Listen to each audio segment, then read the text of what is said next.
Hello, everyone, and welcome back to the Beauty and Travel Summit. I am Sarah Ajdahim.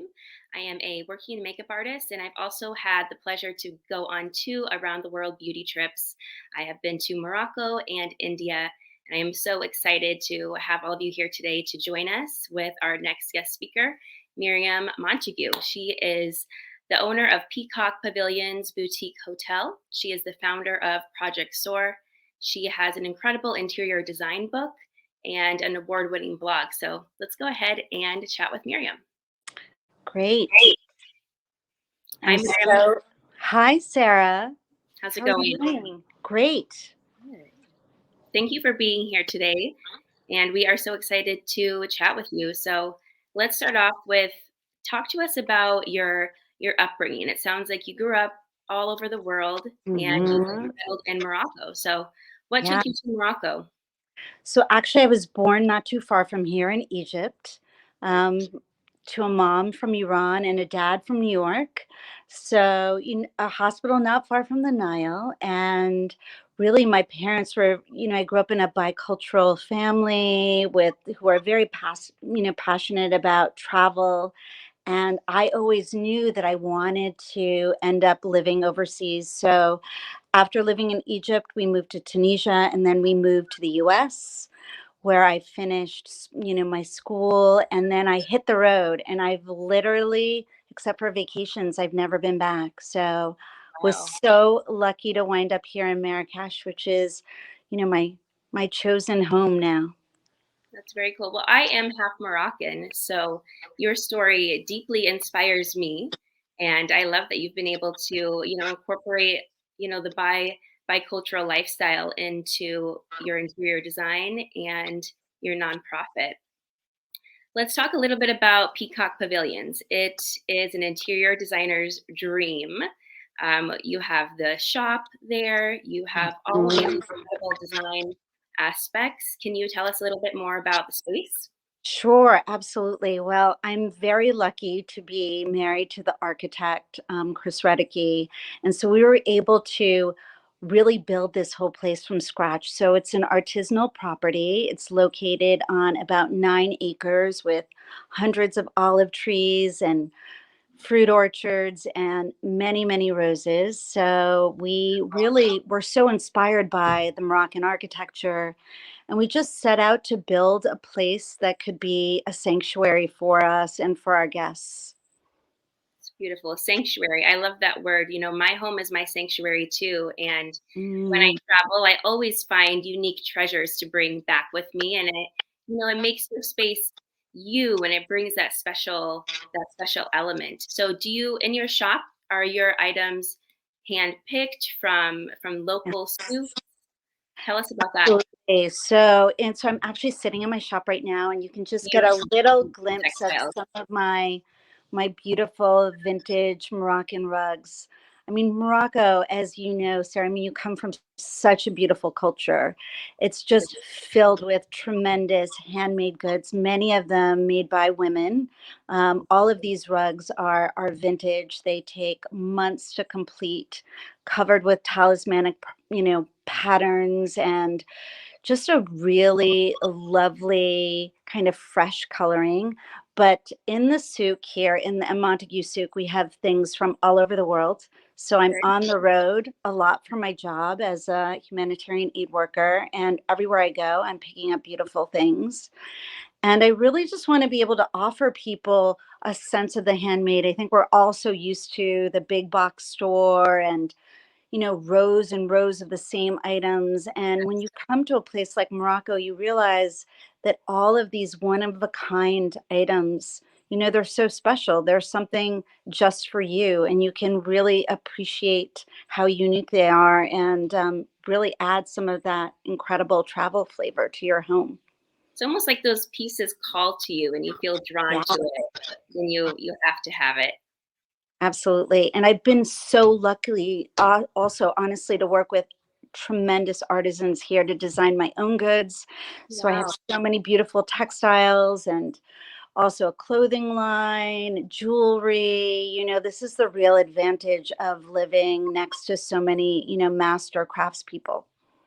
Excellent. And now on the property you have several different rooms. Is that correct? Is each room, a different has a different inspirational feel? Is each room, inspired by a different, artisan or a different, piece of Moroccan culture? Well, so here on the property, we have several pavilions, and they have domes, very lofty spaces, catwalks. It really depends on the individual space. Our newest addition to the property are bungalows that look like nomadic tents. We Beautiful. have an outdoor cinema. We have a yoga space. So we've really, just been able to bring in a lot of local flavor. But I think that what's special about the property, I'm personally very inspired by fashion. So I've really looked at the rooms kind of like the same way that I put together an outfit. So, like, Cool. what are the underpinnings? What are the accessories? What might be the little lipstick in the room?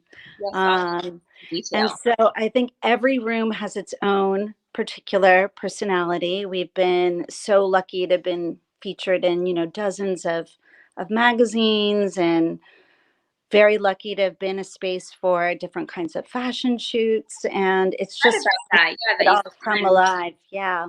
you've hosted several different editorial shoots for different fashion brands. How did you get Yeah. started doing that? I mean, did they seek you out? Was there, any steps that you took to have that? No, they entirely found me, so for, a party, for Jimmy Choo to things for Tory Burch. It really just depends. I think that the property is very layered, so it's fun for a shoot. You can really take from the property to add this kind of inviting environment for the shoot. So we've been so lucky that way. And it's been really fun just to be able to, bring that sense of, fashion and design from all over the world to the Was it property. your dream to always own a sanctuary like this?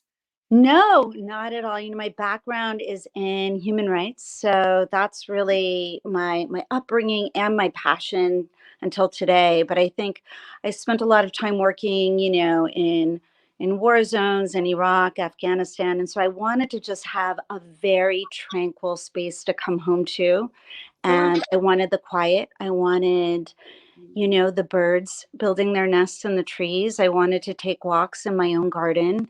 And so we really set out to build a home. The city of Marrakesh asked us, because the property is so large, to have an investment. And so that's why we built Peacock Pavilions. We are very much the accidental hoteliers, and we've just gone along for the journey.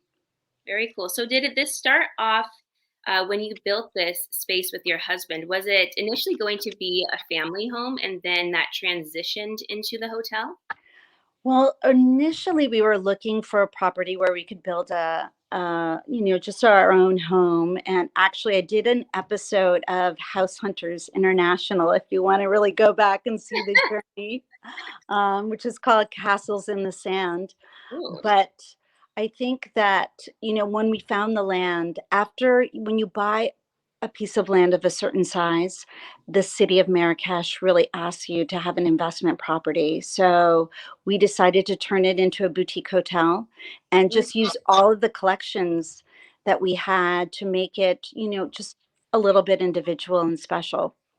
Well, you've done such a beautiful job of, combining your creativity and your passions into a purposeful life. So I think that's incredible. And I admire you so much for that. Oh, well, thank you, Sarah. That's so kind. Yes. So I mean, how do you do it? How do you manage all of these moving parts? We haven't even got into Project Soar yet, and I'm already like, oh my goodness, this woman is so busy. She's incredible. She's traveling around the world. Yeah. How do you find balance in all of those pieces? I mean, I think one thing is that I have like an incredible team of people that I work with. Just, there's so many amazing people here at the property. We've worked with the same staff for years and years. They're so talented, from our chefs to our gardeners and, our guest managers. And of course, in terms of the other things that I do, I'm really lucky to work with very talented people. So believe me, I could never do this by myself. But I love to collaborate with others. So Yeah, that's really the secret, I think. yeah, definitely having, an incredible team and people that support you is how you can make things happen. That's amazing. Absolutely. So, I think there's many of us in this beauty and travel space that want to do something similar, to have a boutique hotel, have something like that. What are some steps that we could take to get started if we had a similar dream? I mean, I think that you really have to have an entrepreneurial mindset. People ask me, like, how did you know? How did you know that it would work out? And the reality is, you don't know. You've got to be willing to take that leap. No one has a crystal ball. I Mhm. think just being really purposeful in your actions. I think for me, I wanted to set out to really create a space where I could meet the kind of people I was really interested in. So we have a lot of wellness here, a lot of creative folks who come. So it's everything from art and photography retreats, yoga retreats. And I think that that's really, you build it. You have to decide what is it that you want and how are you going to get there. So I think we took it one day at a time. The reality is that it took a lot longer than we thought. We Okay. ran out of money. We had so many struggles, but we kept our eye on the ball. And I think the real thing is when you get that first bit of like tension and you have your first obstacles, to just lean in, to stay there, to persist. I think so many people quit Yeah. early and they're really not able to fulfill, all of the potential that was just waiting for them. So I think that's what happened to us here. And, I'm so thankful for what we've now been able to build. But if I had known looking backwards, I think I would have said, this is too hard. That's a good point. It usually is right on the other side of those obstacles, and right when we're ready to quit, something great happens. So thank you for sharing that. That's a great reminder. So, I mean, aside from all of this beauty and creativity, you have Project Soar, which is an incredible nonprofit that is geared towards, empowering young women, local young women. I'd love to talk more about that.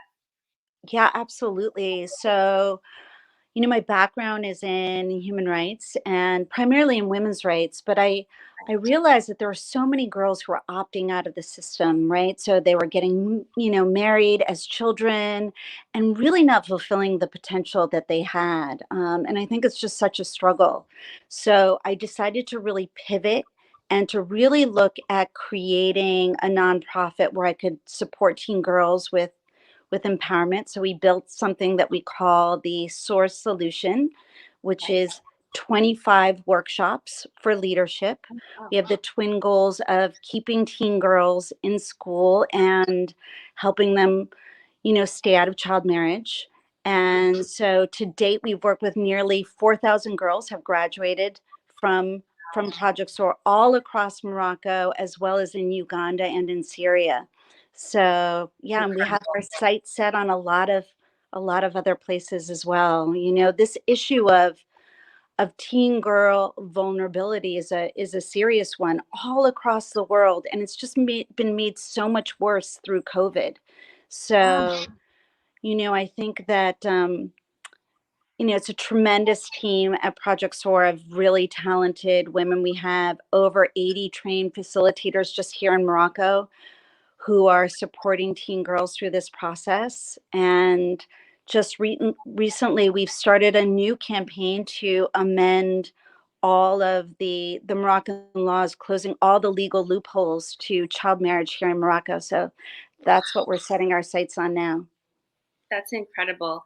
And me being half Moroccan, this is very, very special and close to my heart because I did face a lot of judgment and some of that negativity from my own family for my lifestyle choices. And I'm early 30s, I'm not married, I have no children, I love Yeah. to travel and do all of these things. And that, for many years, that was a friction point. They didn't understand why I wasn't married. They didn't understand why I didn't Or have children and why I didn't have a man by my side. So it is a real issue that I know so many young women face, and it's incredible that you're working to break these boundaries or these barriers. you can just imagine like what a waste of talent, right? Yeah. If your parents decide that, you turn 15 or 16 and it's time to get married, you stop school, soon enough you're pregnant. And one of the scary things is that the leading cause of death among teenagers is complications through pregnancy and childbirth. Oh, But I had no idea. so, yeah, because your body, you're still growing. You're not ready yet to be, Yes, even though you can become a mother, it doesn't mean that you should become a mother. And when I think of all of these girls who had their educations cut short, when they could have gone on to become scientists or doctors or journalists, the world needs them. absolutely. And now, how can you tell us a little bit about how the programs at Project SOAR are structured, or what the girls Yeah. do for their activities? Yeah, absolutely. So Project SOAR is based on neuroscience. So it's Oh, a series of neuroscience hacks that really help girls embrace, the challenges that they're going to confront, really have the skills to confront them. So we have 5 modules. The first one is value.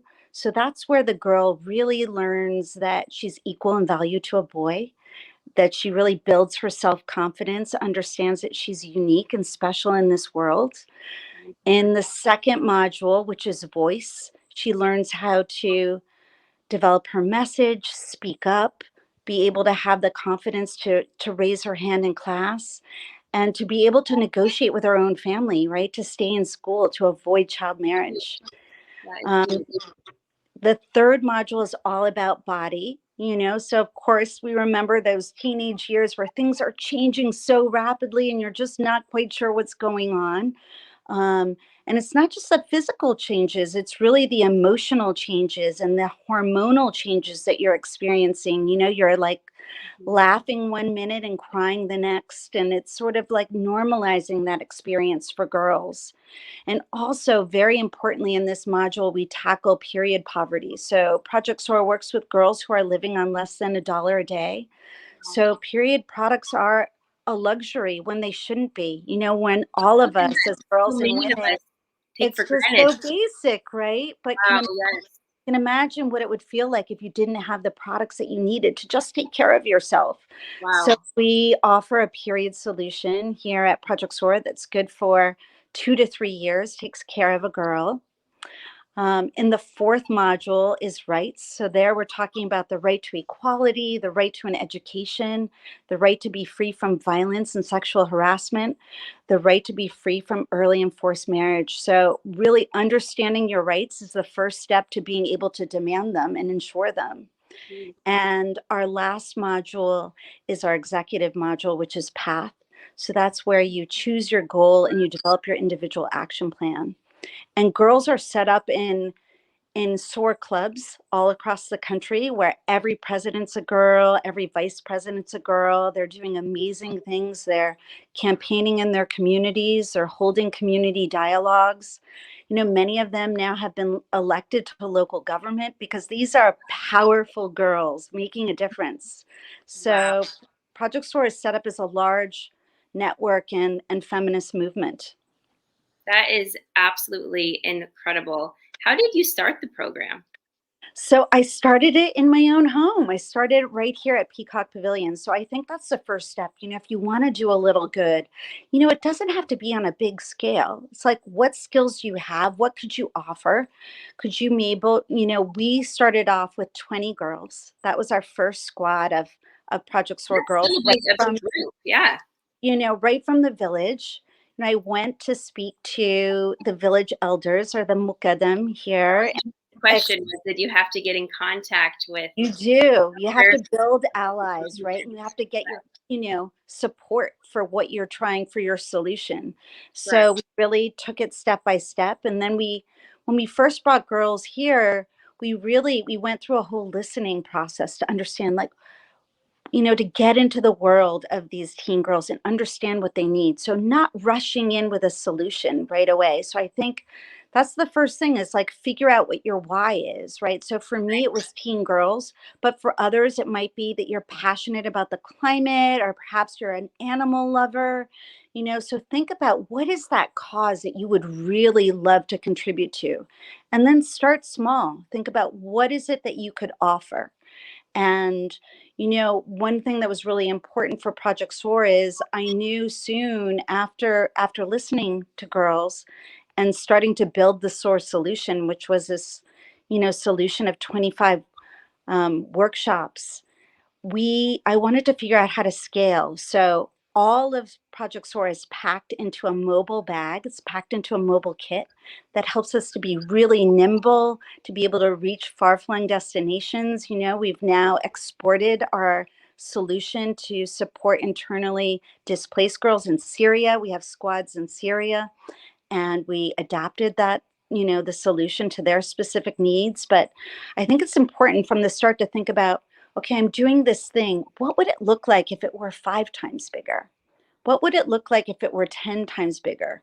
What could I do now so I could help set that up in case I want to move in that direction? I think the other really key thing is, when we started small with the pilot, is to really collect your data. So Okay. we wanted to see, did Project SOAR make a difference? Were girls' lives changed as a result of Project SOAR? Where our twin goals were to keep girls in school and to help them avoid child marriage. Did it actually help them to do that? And we're so lucky to see that, 97% of Project SOAR girls stay in school. 100% of SOAR girls last year passed the baccalaureate, which is a very, very difficult exam. We Very cool. had just 0.4% of girls got married underage, compared to the national rate of 14%. And we're in those communities that are very, very vulnerable to child marriage. We have some villages where virtually every girl is married underage. So once you can kind of collect your impact on what you're doing, then you can seek more investment. So that's what I was able to do, is to expand beyond Peacock Pavilions, really get new investors for the source solution, be able to scale it. So now, we're in 40 locations across the country. And now we're so lucky to have the UN as a strategic partner for Project Soar. So Huge. yeah, Congratulations. thank you. It's amazing. And now, how did you gain the trust from these villages, and how were you able to make them feel comfortable enough to let their girls join Project Soar? Yeah, I mean, we are an openly feminist organization, based on gender equality. And so, that's definitely bucking the trend in a lot of places. I think you have to build those allies who are going to help you, right? So that meant really looking at, who were those people in the community, and building that level of trust slowly, inviting them to see what we were doing at Project SOAR, seeing that it was really held in a safe space. It's one of the major things, is that it's only girls at Project SOAR. So even families that were really traditional could feel comfortable that, that they were going to be just among girls and women, that made them feel safe. All of the SOAR facilitators across the country are women who come from their communities. So Okay. they're able to, we start with holding the public meeting and inviting parents to come and learn about Project SOAR. We don't go door to door. We say to parents, like, look, we're looking for those who really want, parents who really want to invest in the future of their girls. If your plan is to have your girl be married in a couple of years, please don't enroll her at Project SOAR. If Okay. you're looking for your girl to potentially have a career, to really, you know, be able to have a productive future, to earn her own money, to be able to support, contribute to her family, then maybe Project SOAR is for her. So I think you're not going to win everyone over, Sure. and that's okay. That's something to keep in mind. Yeah. Yep. But for, all of one yes is worth, the no's that you come across as well. Exactly. Yeah. Wow. Incredible. And Let's see. So, what have you noticed over your course of doing this? Has there been a general shift in the mindset of people? I know I'm curious. I know Yeah. all of the data shows that this is making huge waves of change, but what's the local ripple effect or, the local impact that you've noticed? I mean, I think that there is a cultural shift. I think that as more and more girls are educated, Mhm. right, they're really able to strike out and create that, that multiplier impact. We believe that every single SOAR girl impacts at least 5 to 10 more people, right? So Yeah, people in their families, their friends, their schools, their communities. Through the SOAR dialogues, we're having really open conversations with communities about things like sexual harassment, about the issues that girls face with bullying, with the distance they have to travel to go to school, with the problems around not being able to manage their own periods. So last year we ran a nationwide campaign with the UN on menstrual rights. And this is such a taboo yeah, topic, it's talking about it's really, menstruation, yeah, risky. Some would say, yeah. Yes. And so, but we think of ourselves as a period positive environment, that we shouldn't be ashamed about this very normal thing that happens to us. And I think normalizing those discussions, that's the first step to change. Very cool. And now, with the period solutions, if somebody watching today feels called to help, how could they do that? Yeah, so we have a fantastic campaign right now on Global Giving, and you can actually support a girl for just $12. We'll give her a period solution for 2 to 3 years. That Wow, makes the whole difference of her staying in school. The reality is, if you changing. don't have period products, you often don't go to school for several days a month. I think that, like we all know as women, right? Like the fear of leaking is real. You need to have what you need. And so it's like a tremendous way to make an impact with a very small investment. I love to think that all of us women, we can all be social investors. So how do we want to spend our time? How do we want to spend our money? And how can we make a difference? Very cool. Well, when talking about spending our time and spending our money, when you built this vision, the shop, the Peacock Pavilions, Project Yeah. Soar, I mean, how long did this journey take you, or how did you know you were even making the right steps along the way? I think many of us think that it's overnight, and I know that you've poured so much Yeah. of your soul and your passion into this. I mean, I think the first step, number one, is really like, so once you figure out your why, like, what is the cause you're really interested in? I Okay. think that's where you start to really think about, how can I learn more? So it's very important to do your research, and then perhaps to look at volunteering somewhere that's in the area. So I think you start with a learning process. You don't need to just rush out and start your own initiative or your own organization. Really test the ground. I remember I tried all kinds of things. I was reading to the blind. I was working with Alzheimer's patients, and then I really felt like, I for a long time I was very interested in the homeless. But I think that when I first really felt the calling in particular to women's rights, there was like a click, right? Yeah. And so I was able to volunteer in that space and then to really invest in that space. So, I got a master's in development. I joined an organization that would give me, tremendous experience in the area. And after collecting that experience, that's when I could stop and say, okay, I'm ready to start my own association and build my own solution using everything I've learned. So, I think it's great to do your research and to test it through some volunteer work. In every community there are opportunities, and there's so much need, and you will see that when you volunteer, you feel great. You feel great about what you're doing, and you feel great about yourself. Yeah. And I think too, even some of that research can simply be just traveling the world, right? And allowing yourself to be open to the greater realities abroad. And Absolutely. I think that travel's our greatest teacher. and it's the way that we really develop compassion for others. I think, one of the current concerns I've just had about COVID, and something that I think is so great about your own summit today is that it's very easy to get isolated, and we really have to open our eyes to what's happening in the world around us.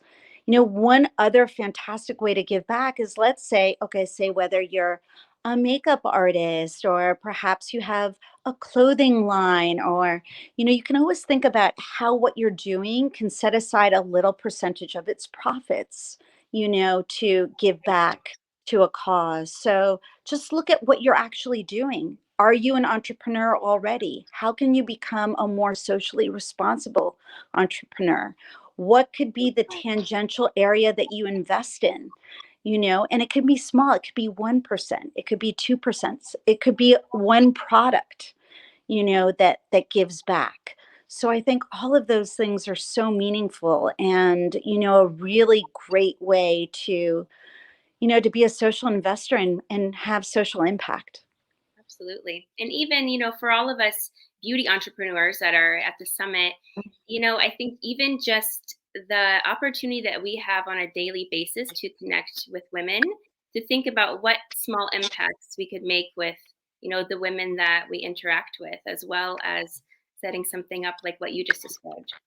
Absolutely. I mean, I know there's so many women that who I've worked with, like for example, in shelters, who would love to feel pampered for a day. That would mean so much to them. So I think donating your time is a great, great gift.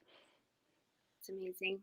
All right. Well, I want to talk about what's next for you, Miriam. Do you have any new projects in the works? Anything that you can share with us? Yeah. Well, right now I have upcoming travel to Turkey. I'm really looking at expanding our Syria program. I'm particularly interested in moving the source solution to refugee girls. So we've been working with internally displaced girls, but I'd love to work with Afghan refugees. Of course, everyone now is seeing the crisis with what's happening in Ukraine, these Yes. tremendous flows of people.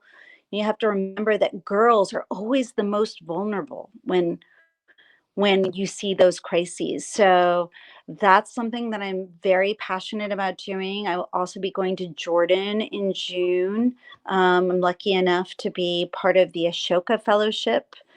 I am very, very dedicated to fighting child marriage. So I think Project Soar is part of Girls Not Brides, the global coalition fighting child marriage. So we're really looking forward to not only closing loopholes here in Morocco, but elsewhere. I think that that's very, very high on my list of things to do.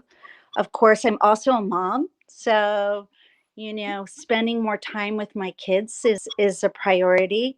Um, we have a lot of amazing retreats coming up at Peacock Pavilions. Every year, we host about 30 different retreats, and I Wow. host my own retreats. So I'm about to launch. Um, my next retreat, which will be in December, and then I'll host another one in January. So those are all about design, culture, a lot of pampering and spas, fantastic Speaking shopping. my I'm language. very passionate about design, so I always really enjoy those. Very cool. Well, I would love to join you at one of your retreats one day. It sounds absolutely Yes, fabulous. Sarah, we need you. Perfect. So if we want to stay connected with you, how can we do that? We grab a copy of your book online, follow your blog? What are your Yes, socials? absolutely.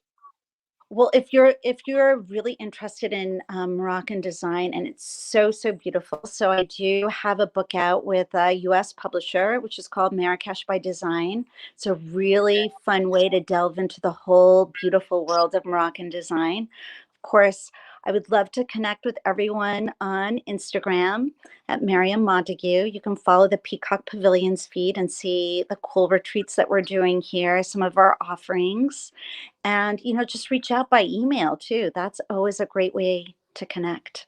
Okay, great. And I have one closing question for you, Miriam. What does beauty mean to you? I think that one thing I really, really appreciate about Morocco is that girls and women here have such an expansive view of beauty, like especially in terms of their shape. They feel very comfortable in their skin. They are very loving to each other. We have a beautiful hammam tradition here. Mhm. I often, where I think that people are viewing not only their own bodies, but the bodies of other women in a Yes, really compassionate way. And so I think it starts with that. It starts with not being so hard on ourselves and viewing others compassionately too. that's beautiful. All right. Well, thank you so much for joining us, and we hope to see you soon. And I hope to be on one of Yes, your retreats. I know. I'm looking forward to that. Yes. Okay. Thank you All right. so much, Thank you. Sarah. All right. Take Bye bye. care. You too.